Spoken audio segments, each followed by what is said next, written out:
स्वागत है आपका हमारे YouTube channel study for students में। आज हम आपको क्लास 9th के सब्जेक्ट साइंस की कार्यपत्र वर्कशीट 30 कराएंगे। तो चलिए बच्चों स्टार्ट करते हैं आज की वर्कशीट। तो बच्चों आप यहाँ पे देखिए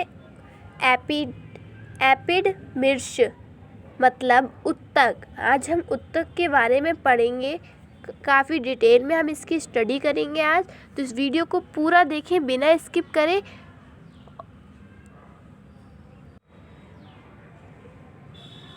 बच्चों अब हम इसे पढ़ लेते हैं थोड़ा सा। ज्ञान इस कार्य को करने के लिए पौधों में संरक्षित उत्तक होते हैं जो पौधों की पूरी सतह को ढके रहते हैं। इनका मुख्य कार्य पौधों की रक्षा करना है। यह भी सरल उत्तक ही है, परंतु इनका कार्य संभरण उत्तकों से भिन्न होता है। अलग अलग कार्य होते हैं इन उत्तकों के। ये 3 प्रकार के होते हैं। पहला epidermis, second stomata and third crook. तो हम इसके बारे में डिटेल में पढ़ेंगे कि एपिडर्मिस क्या होता है, स्टोमेटा क्या होता है एंड क्रोक क्या होता है। तो चलिए बच्चों इसकी हम डिटेल में स्टडी करते हैं। तो बच्चों हम पहले पढ़ेंगे एपिडर्मिस क्या होते हैं। तो पौधों के सभी भाग जैसे फूल, पत्ती, तना और जड़ की बाहरी सतह कोशिकाओं की एक परत से ढकी होती है। इस परत को एपिडर्मिस कहते हैं। कोशिकाओं की एक परत से ढकी होती है उसे हम क्या कहते हैं, एपिडर्मिस कहते हैं। एपिडर्मिस की कोशिकाएं जो होती हैं वो चपटी होती हैं। ये पौधों के बाहरी भागों पर जल प्रतिरोधी परत बनाते हैं जो क्यूटिकल कहलाती है। क्या कहलाती है बच्चों? क्यूटिकल। मरुस्थलीय पौधों में ये एक मोम जैसा जलरोधी पदार्थ बनती है जिसे क्यूटीन कहते हैं। जो मरुस्थल में पौधे होते हैं वहाँ पे ये एक जलरोधी पदार्थ बनती है जिसे हम क्यूटीन कहते हैं, जो पौधों को जल हानि और परजीवी कवक से रक्षा करती है। एपिडर्मिस की क्यूटिकल वाष्पोत्सर्जन को नियंत्रित रखती है। जड़ों की एपिडर्मिस कोशिकाएं पानी को सोखती हैं। इस कार्य के लिए उनमें बालों जैसे प्रबंध होते हैं जिनसे जड़ों की पानी सोखने की क्षमता बढ़ जाती है। जैसे आप यहाँ पे देख सकते हैं, ये चित्र को आप अच्छे से देखिए और एनालाइज कीजिए। बच्चों अभी हमने एपिडर्मिस के बारे में डिटेल स्टडी करी, अब हम स्टोमेटा के बारे में डिटेल स्टडी करेंगे। तो ये जो स्टोमेटा होता है उसे हम रंध्र भी कहते हैं। ये पत्तियों के एपिडर्मिस में छोटे छोटे छिद्र होते हैं जो स्टोमेटा या रंध्र कहलाते हैं। इन्हें वृक्क के आकार की कोशिकाएं घेरे रहती हैं जिन्हें रक्षित कोशिकाएं कहते हैं, जिनका कार्य रंध्र को बंद एवं खोलना होता है। स्टोमेटा का कार्य वायुमंडल से पौधों में गैसों का आदान प्रदान करना होता है। तो ये हमारी जो आप देख रहे हो ये एपिडर्मिस है। आप ऊपर देखिए एपिडर्मिस है, ये एपिडर्मिस है और ये आप ये जो देख रहे हो ये इसे हम रंध्र कहते हैं। ठीक है बच्चों, जो पत्तियों में छोटे छोटे छिद्र होते हैं उसे ही हम क्या बोलते हैं, रंध्र बोलते हैं। तो अब हमने इसकी भी स्टडी कर ली। अब हम करते हैं थर्ड नंबर जो हमारा था क्रोक, उसकी स्टडी करेंगे हम डिटेल में। आप यहाँ पे देखिए ये इसे कहते हैं हम क्रोक। अब इसकी स्टडी करेंगे कि पौधों की लगातार वृद्धि के कारण जड़ और तने में मौजूद एपिडर्मिस एक दूसरे उत्तक क्रोक में बदल जाते हैं। ये पौधों पर बहुत सी परतों वाली छाल का निर्माण भी करते हैं।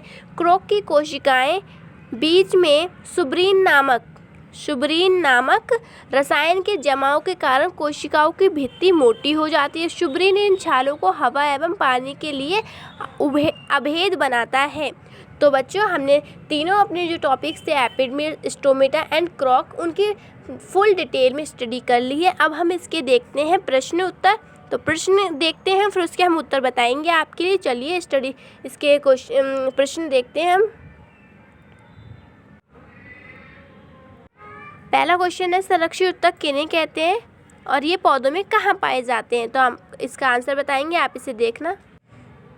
संरक्षित उत्तक जो पौधों की पूरी सतह को ढके रहते हैं, इनका मुख्य कार्य होता है पौधों की रक्षा करना। इसे ही हम क्या कहते हैं, इसे सरल उत्तक भी कहते हैं, परंतु इनका जो कार्य होता है वो संभरण होता है। मतलब आपको यहाँ इसका आंसर यहाँ तक है तक करना है। ठीक है, 1 मिनट, आपको इसका आंसर यहाँ तक करना है। आप इसका आंसर कर लेना। फिर इसमें पूछा ये पौधों में कहाँ पाए जाते हैं। ये पौधों में आपने देखा कि स्टोमेटा कहाँ पत्तियों में पाया जाता है।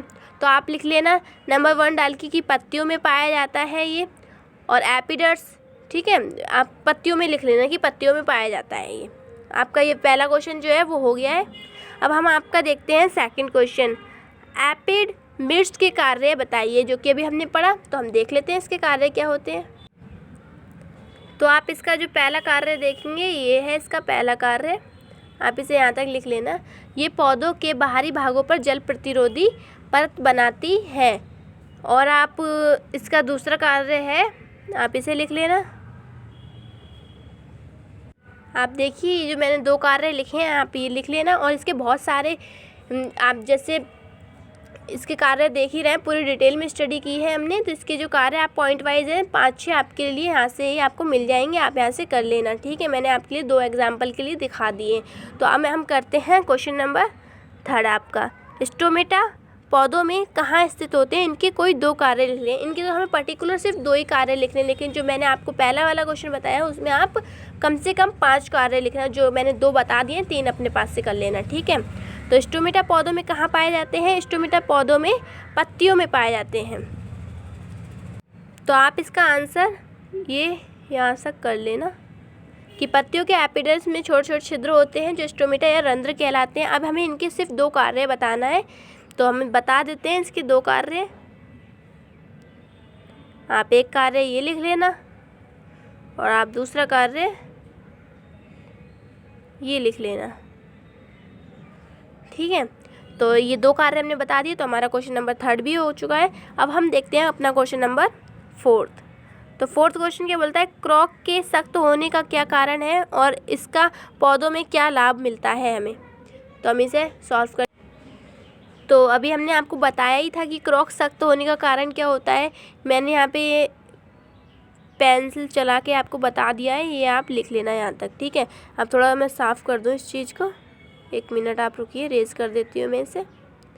तो आपको करना क्या है, ये जो है इसका आंसर है कि इसका सख्त होने का कारण क्या है, वो ये है, आप ये लिखना। और फिर ये और इसका पौधों में क्या लाभ मिलता है वे आपको बता।